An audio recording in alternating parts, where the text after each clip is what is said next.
काल चक्र की रजकणों में दबे कतिपय ऐसे रहस्य जो हमारे आत्म गौरव को नवीन दीप्ति दे सकते हैं।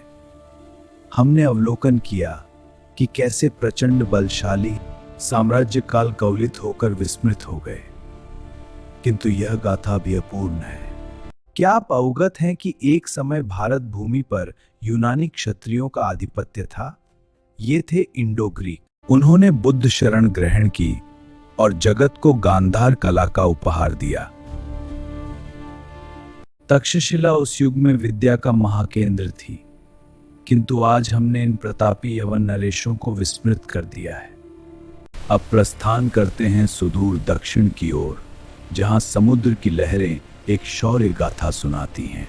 पांड्य साम्राज्य, ये वे विभूतियां थीं जिन्होंने रोम के अधिपति ऑगस्टस तक अपने राजदूत प्रेषित किए थे। इनका मुक्ता व्यापार संपूर्ण विश्व में विख्यात था। वे उस युग के सर्वाधिक वैभवशाली साम्राज्यों में से एक थे। संगम साहित्य और तमिल संस्कृति का संरक्षण इन्हीं नृपतियों ने किया। इनका राज्य चिन्ह मत्स्य था, जो जल्दी पर इनके अखंड शासन का प्रतीक था। संगम साहित्य और तमिल संस्कृति का संरक्षण इन्हीं नृपतियों ने किया।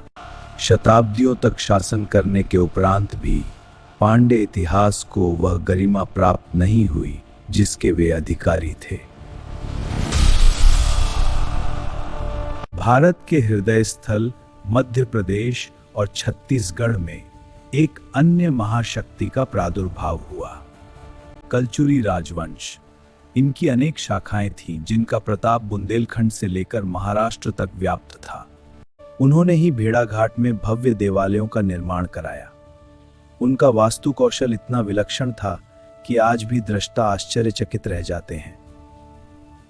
उन्होंने महाबली साम्राज्यों से लोहा लिया और राजनीति में अद्वितीय रण कौशल का परिचय दिया, किंतु समय की वेगवती धारा में इन कलचुरी नरेशों का नाम धुंधला गया। विस्मृत साम्राज्य हमें स्मरण कराते हैं कि हमारी पूर्वजों की थाती कितनी विराट और समृद्ध है। इन गौरव गाथाओं को पुनर्जीवित करना अब हमारा पावन कर्तव्य है, ताकि हमारा स्वाभिमान अक्षुण्ण रहे। आप किस वीर गाथा के विषय में जानना चाहते हैं? नीचे अंकित करें। जय भारत।